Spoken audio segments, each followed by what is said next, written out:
Halo dan selamat datang kembali di channel saya, Jonathan Tamrin. Buat teman-teman yang baru pertama kali nonton, di channel ini saya sharing mengenai knowledge, mindset, dan skill investment khususnya di instrumen saham. Jadi buat teman-teman investor, boleh banget nih diklik tombol subscribe dan nyalakan lonceng notifikasinya biar nggak ketinggalan update video berikutnya. Setelah ramai isu komoditi super cycle, seminggu belakangan, pergerakan harga saham berbasis komoditas tampak mulai cooling down ya. Meskipun bisa dibilang siklus komoditas ini baru permulaan, tapi ternyata diam-diam saham sektor perbankan ini mulai naik ya. Bahkan nggak tanggung-tanggung dalam 1 bulan kebelakangan itu naiknya bisa 20-30%. Saham blue chip loh. Selain karena fenomena window dressing, kalau teman-teman cek lebih dalam, ternyata sektor perbankan ini punya prospek yang cukup cerah nih untuk tahun-tahun berikutnya. Apalagi untuk harga IHSG bisa kita lihat sudah mau nyentuh all-time high-nya lagi ya, sejak tahun 2018 yang cenderung sideways. Jadi bisa dikatakan cukup wajar nih kalau saham-saham sektor perbankan mulai menunjukkan taringnya di bulan-bulan belakangan ini. Nah, dengan adanya cerita tadi, apakah saat ini adalah saat yang tepat untuk kita mulai koleksi saham-saham blue chip perbankan? Nah, di video kali ini saya mau sharing hasil analisa fundamental, prospek, dan valuasi dari 4 saham perbankan di IHSG. Ada BBCA, BBRI, BBTN, dan BMRI. Nah, kenapa BBNI enggak? Karena sebelumnya saya sudah sempat buat videonya ya. Kalau teman-teman tertarik, bisa langsung cek video sebelumnya, saya taruh linknya di atas sini ya. Nah, untuk analisa sektor perbankan ini cukup tricky ya, karena ada tambahan indikator khusus perbankan yang perlu kita perhatikan juga. Dan sedangkan indikator-indikator ini nggak umum kita pakai saat analisa saham di sektor lain. Nanti tentunya kita akan bahas juga di video ini. Nah, akan seperti apa? Yuk langsung kita lihat aja pembahasannya.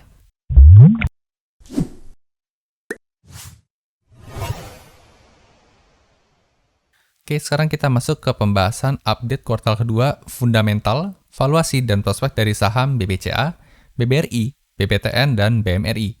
Nah, habis komoditas, apakah waktunya terbitlah perbankan? Nah, kebetulan di sini update yang saya gunakan adalah kuartal 2 ya, meskipun sebentar lagi mau kuartal 3. Karena kebetulan per video ini dibuat juga data dari kuartal 3 perusahaan masih belum rilis. Jadi data yang saya gunakan masih yang kuartal 2. Oke, seperti biasa kita masuk ke sekilas profil perusahaan yang kita mau bahas dulu. Ya, ada BCA yaitu PT Bank Sentral Asia Tbk, ada PT Bank Rakyat Indonesia Tbk, PT Bank Tabungan Negara Tbk, dan PT Bank Mandiri Tbk. Ya, untuk kode sahamnya seperti yang kita tahu ada BBCA, BBRI, BBTN, dan BMRI. Nah, kalau kita melihat dari sejak tahun didirikannya, untuk BCA sendiri sudah didirikan sejak tahun 57 ya. Dan untuk BRI lebih lama lagi tahun 1895. Untuk BTPN sejak tahun 50 dan yang terakhir untuk Mandiri sejak tahun 98. Jadi bisa kita lihat Bank BRI ini ya, paling tua ya, sejak tahun 1895. Nah, untuk IPO-nya sendiri cukup unik nih, karena mirip-mirip, baik untuk BCA, BRI, dan Mandiri sama-sama IPO di tahun 2005. Sedangkan untuk BTN, dia IPO di tahun 2009. Nah, kalau kita mau lihat market cap-nya, seperti yang kita ketahui, perbankan di Indonesia ini cukup oke ya, punya market cap yang besar-besar. Untuk BCA sendiri, market cap-nya sejak video ini dibuat ada di 943 triliun rupiah. Ya, untuk BRI ada di 648 triliun. Nah, untuk BTN ini yang agak kecil sendiri di kisaran 17,9 triliun. Dan untuk Bank Mandiri ada di 330 triliun. Ya, BCA yang paling besar ya, ada 943, jauh mengungguli dari 3 saham perbankan lainnya. Nah, selanjutnya kita mau lihat kepemilikan masyarakatnya nih. Berapa sih besaran masing-masing kepemilikan masyarakat di tiap emitennya? Nah, untuk BBCA ini ternyata kepemilikan masyarakatnya ada sebesar 45% ya. Dan untuk BRI ada 43%, BTN 40%, dan Bank Mandiri 39,9%. Ini cukup baik ya, karena semua angkanya ini di bawah 50%. Jadi untuk pengambilan keputusan tetap ada di tangan pengendali. Nah, selanjutnya meskipun 4 emiten ini bergerak di sektor perbankan ya, jasa perbankan, mereka tetap punya segmentasinya masing-masing. Ya, untuk contohnya nih, BCA, dia ternyata fokusnya di segmen corporate dan komersial ya. Corporate-nya 43,90%, komersialnya 30,80%. Sedangkan yang terakhir ada consumer 24,30%. Nah, buat teman-teman yang belum familiar, model bisnis dari perbankan ini kan mencari uang lewat memberikan pinjaman ya, kredit. Nah, jadi kalau di sini maksudnya korporat 43%, berarti Bank BCA ini lebih dominan memberikan kredit untuk segi korporat gitu. Nah, selanjutnya untuk BRI, dia segmennya agak beda ya. Di sini ada fokusnya di mikro, yaitu 40,20%. Selanjutnya ada small, 21,64%. Ada juga corporate ya, 19,86%, consumer 16%, dan yang medium enterprise ini 2,30%. Jadi bisa kita lihat, meskipun sama-sama perbankan, BCA fokusnya di corporate dan komersial, tapi untuk Bank BRI fokusnya di usaha mikro dan small untuk peminjaman kreditnya. Nah, ini beda lagi untuk Bank BTN. Bisa kita lihat untuk segmennya ternyata fokusnya untuk housing ya, sebesar 90,90%. Ini sangat dominan sekali. Seperti yang kita ketahui juga, banyak orang untuk ngambil KPR itu pakai Bank BTN ya. Maka memang fokusnya ini untuk housing gitu.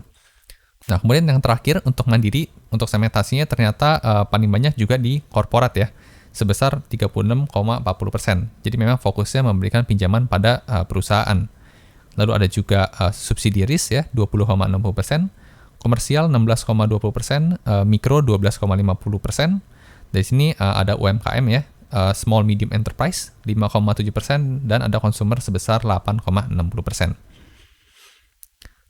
Nah, selanjutnya kita masuk ke pembahasan mengenai revenue-nya. Nah, gimana sih perbandingan dari revenue 4 emiten perbankan di Indonesia ini? Di sini bagannya sudah saya buat, ini dalam miliar rupiah ya. Di sini angkanya gede-gede karena memang terkenal perbankan kita itu bagus ya, punya revenue yang tinggi-tinggi. Nah, sekilas bisa kita lihat yang punya revenue paling tinggi ini BRI ya, di sekitar 119 triliun rupiah untuk tahun 2021 yang disetahunkan.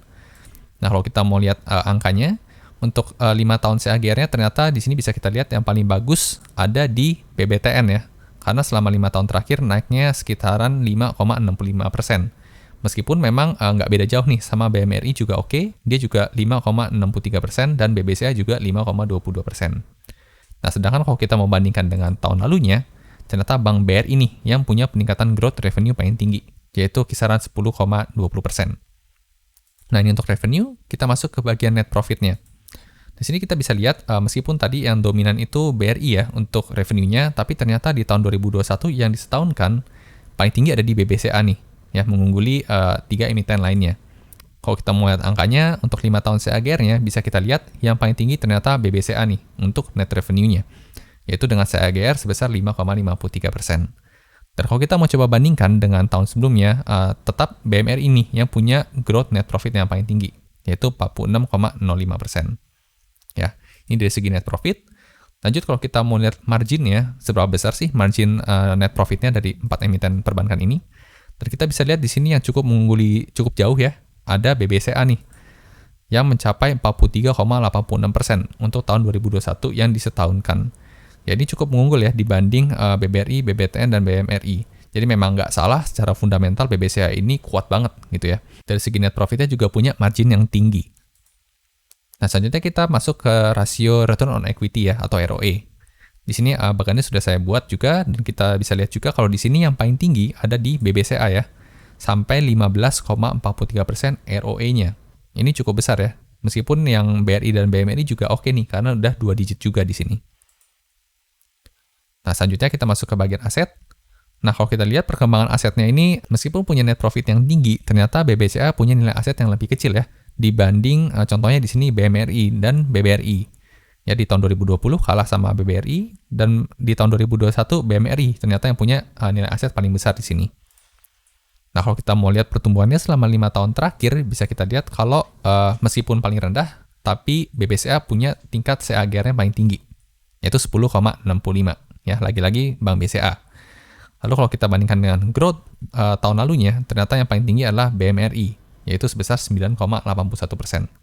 Nah, tentunya dari aset ini perlu kita lihat lagi ya, apakah peningkatan aset ini dikarenakan peningkatan ekuitas atau peningkatan liabilitas. Nah, selanjutnya kita masuk ke bagian liabilitas. Nah, ini ada hal yang unik ya. Di sini kita bisa lihat liabilitas itu utang cukup besar-besar nih untuk perbankan. Ini juga salah satu ciri khas perbankan ya, punya hutang yang besar-besar. Nah, kenapa hutang sektor perbankan ini besar-besar? Karena mereka menyimpan dana pihak ketiga.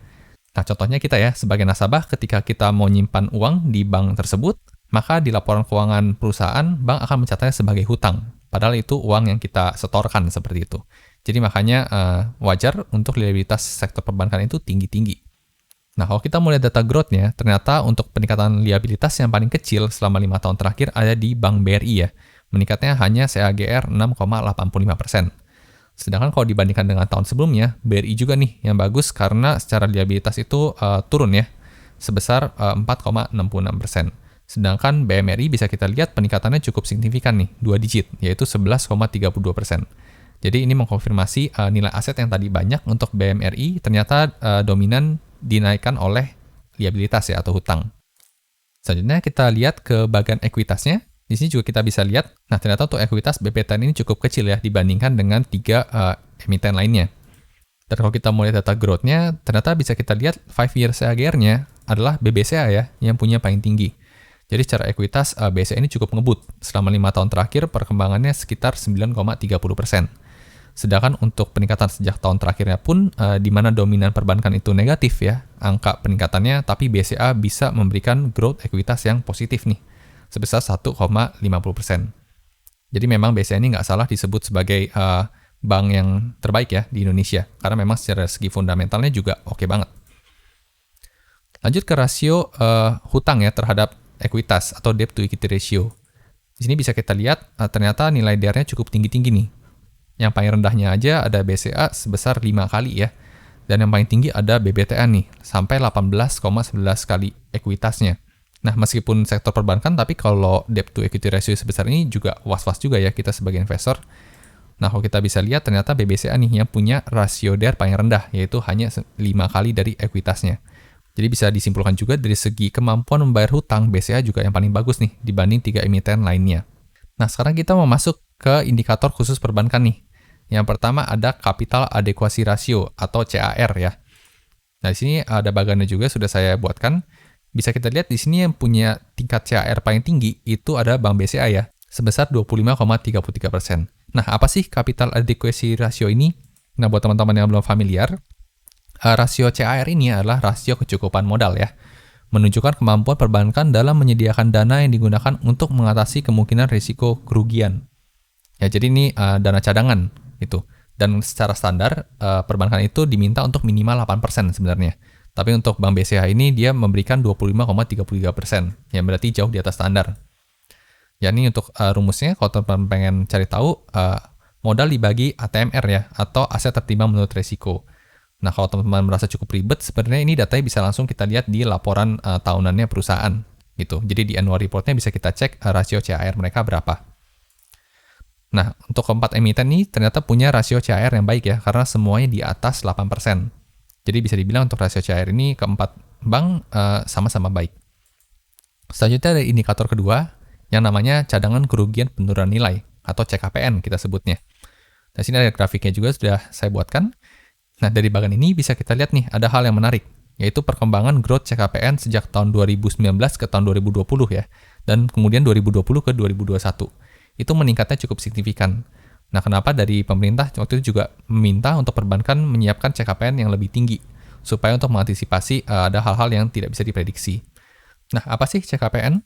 CKPN adalah cadangan yang dibuat bank dengan tujuan untuk menghadapi risiko kerugian ya.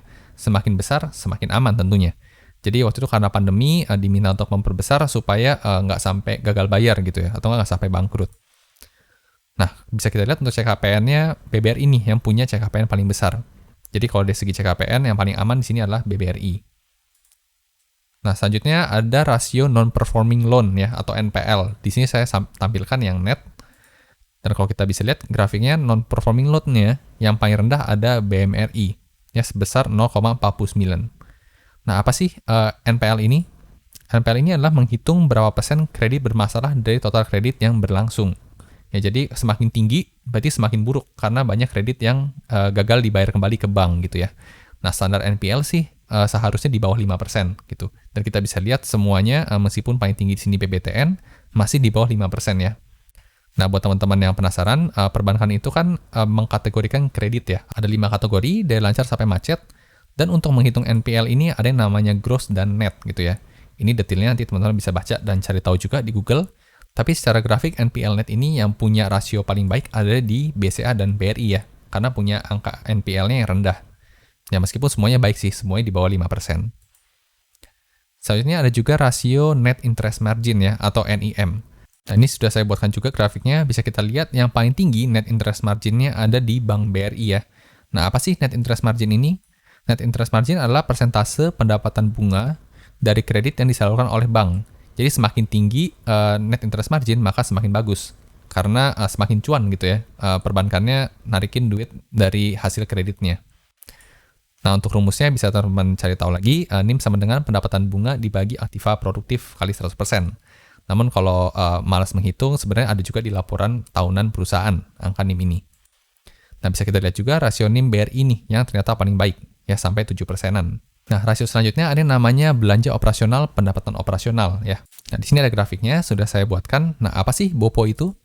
BOPO ini menggambarkan efisiensi perbankan dalam melakukan kegiatan operasional perusahaan. Ya, untuk belanja operasionalnya itu adalah biaya bunga yang diberikan kepada nasabah, dan pendapatan operasional itu adalah bunga yang didapatkan dari nasabah. Ya, jadi membandingkan antara bunga yang diberikan perbankan ke nasabah dengan yang didapatkan oleh perusahaan. Jadi angkanya semakin kecil, semakin efisien. Nah, bisa kita lihat di sini yang paling efisien ternyata adalah Bank BCA ya. Ini rumusnya. Dan BOPO BCA yang paling baik di sini. Nah, rasio selanjutnya ada juga yang namanya loan to deposit ratio ya, atau LDR. Nah, di sini ada grafiknya. Dan LDR ini mengukur kemampuan bank dalam memenuhi kewajiban jangka pendek. Nah, LDR ini kan loan to deposit ratio. Berarti rasio pinjaman terhadap deposit. Nah, semakin tinggi LDR, maka nasabah bisa kesulitan mengambil uang nih. Karena ibaratnya uang yang disimpan oleh nasabah itu dipakai bank untuk disalurkan kredit gitu ya. Namun kalau LDR rendah, itu pendapatan perusahaan bisa kurang maksimal. Karena kebanyakan yang ditampung gitu ya, nggak disalurkan jadi kredit. Padahal kan sumber pendapatan utama perbankan itu ada di kredit. Nah, ini untuk rumusnya. Dan untuk rata-rata LDR perbankan ini di sekitar 80%-an. Ya, ini cukup baik.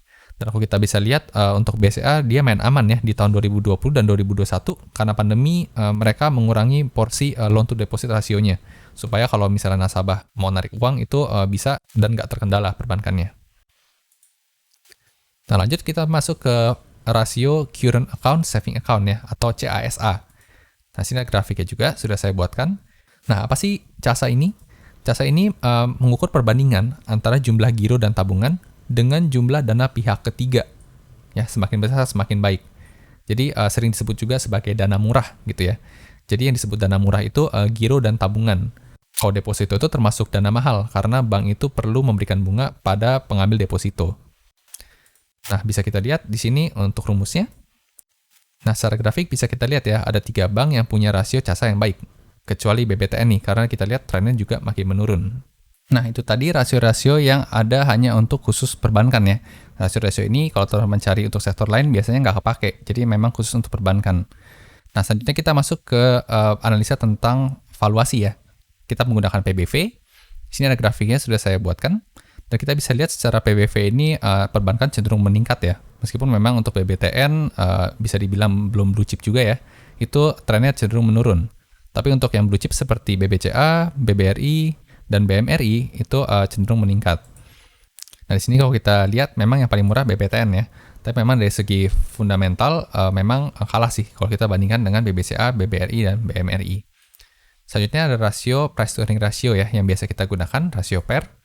Dan di sini kita bisa lihat BBTN cukup unik nih. Di tahun 2019 tiba-tiba PER-nya sampai 100-an.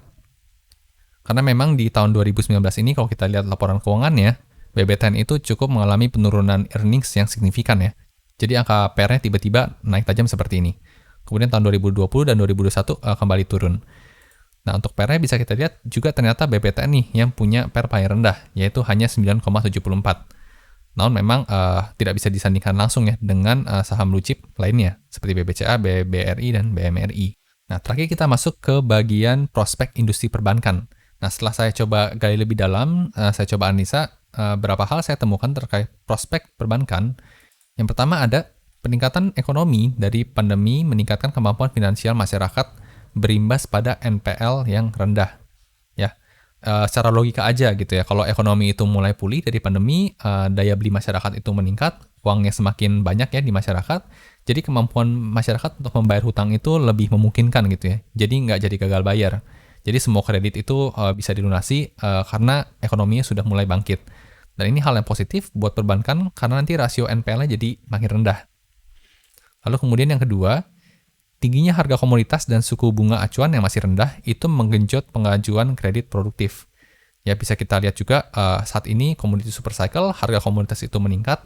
Ya, berarti mereka-mereka yang bekerja di sektor komoditas yang harganya lagi meningkat itu tentunya mendapatkan cuan yang banyak gitu ya. Mendapatkan pendapatan yang meningkat, terus kemudian demand-nya juga lagi tinggi nih untuk sektor komoditas. Jadi mereka pun juga akan nggak ragu untuk ngambil kredit dari perbankan untuk menggenjot produksinya mereka, supaya bisa menghasilkan keuntungan yang lebih tinggi lagi. Dan kemudian juga karena suku bunga acuan masih rendah, berarti kan masyarakat lebih mau nih untuk ngambil kredit, karena bunganya nggak tinggi gitu. Dan perbankan juga ketika ngasih bunga ke para orang yang deposito, itu nggak terlalu tinggi karena suku bunga acuannya masih rendah. Jadi ini hal yang sangat positif sekali buat sektor perbankan. Lalu kemudian ada juga fenomena window dressing ya, yang sudah sempat dibahas juga di video sebelumnya, di menjelang akhir tahun di mana saham-saham blue chip ini mulai bangkit ya, karena banyak manajer investasi mulai menyusun kembali portofolionya supaya cantik ya di akhir tahun untuk dikasih tahu ke klien-klien mereka. Nah, saya menemukan satu nih prospek yang kurang menarik untuk perbankan, yaitu terkait dengan maraknya industri perbankan digital, yang menjadi pesaing baru bagi perbankan konvensional. Meskipun sempat ramai kemarin, tapi menurut saya sih tetap masih butuh waktu lah perbankan digital ini untuk teruji di Indonesia gitu ya. Jadi meskipun prospeknya negatif, masih dalam jangka yang panjang gitu. Nah tentunya setelah analisa yang sudah saya buat semuanya ini bukan merupakan rekomendasi beli atau jual ya. Teman tetap harus mengerjakan PR-nya atau do your own research gitu. Oke, jadi itulah hasil analisa kondisi fundamental dan prospek positif sektor perbankan ke depannya. Ya mungkin juga jadi alasan kenapa saham blue chip perbankan kita ini mulai naik nih semenjak 1 bulan terakhir. Nah, setelah dengar penjelasan ini, apakah teman-teman tertarik untuk mulai koleksi saham perbankan blue chip?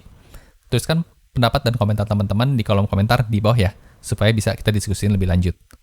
Suka video seperti ini? Jangan lupa diberikan like dan bagikan ke teman-teman investor lainnya ya, supaya makin jago analisa sahamnya. Sampai jumpa di video berikutnya.